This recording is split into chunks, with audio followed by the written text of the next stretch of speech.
So if you've been around a while, this backdrop might look a little bit familiar. Some old reviews and tester stations, but I'm kind of digging through my spray paint archives to see if there's anything worth taking over back to the studio in Denver. These bins are all tucked away in New England, so it's a bit of a process to get them shipped to me, so I got to be a little particular. I don't think I'm going to be sending any color place back to the other studio. But I thought it was an interesting conversation because a lot of the spray paint comes from when I'm just starting off, doing graffiti, and it's that weird place where you're always like, well, the good supplies will give you better quality art, but is it worth the money? And you can kind of see I've let some of these just linger around. They haven't gotten used. I was looking at this can of Montana Black, and it's literally got a production date of 6/11. So produced in 2011. It's literally expired. I've never seen spray paint expired. Montana suggests that it expired in 2021. So, cans like these are like 10 years old, and they've literally been touched halfway. There's some green taken out of that. I think I used this on my old canvas piece in the backyard that one summer. But, these Reload cans barely touched, and it's like coming from probably Iron Lac's first production of Reload. And it's stuff like this that I'll probably save because it's a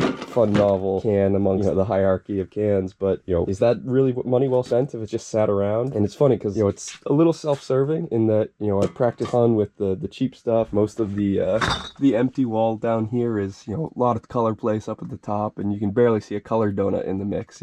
Got one lime green, one orange. So a lot of the stuff I did end up practicing with was kind of that cheaper end versus the nicer spray paint. But, all this paint's just, sitting here. I get to use it maybe once a year when I come back to the studio, take out a saran wrap wall or something. So I don't know, do you guys even feel that way where it feels like you don't even want to touch the better cans of spray paint because literally it's like you can just see the money dripping away? And I don't know, half the time I'm doing the art for myself, so it's not even like that money's really coming right back into the flow of things. It's hard to see that, some of these really nice cans have just sat around and haven't seen the light of day and haven't gotten any use because, that's double bad. You wasted your money on it and then you're not even going to use it. So it is that weird place, and I don't know if anybody else goes through it like that where you feel almost bad about using the better materials when you can just practice with something a little bit cheaper. For me, it's kind of just that idea that, how much are you getting from the better material versus the worse material? And at the end of the day, spray paint certainly got a huge scale to it.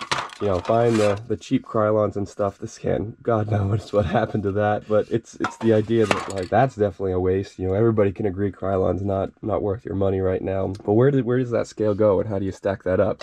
Is it worth having literally 10 cans of dark green on color place? Well, I definitely vote that was a bad choice way back then because these are all feeling full, and all right, well, I can step away from that. But then, going up to a nice can of Iron Lac or something, that's triple or quadruple the price easy. So is it really 4 times as good as practicing with something that's just a little bit, accessible? Buying the nicer stuff way back when holds its value much longer because I can find some justification to even use this expired can of Montana Black. I'm sure that'll spray some nice paint still. And I'm sure some of these Iron Lacs, as long as they haven't leaked, will spray just fine as well. So maybe it was a decent idea to buy some of the nicer stuff.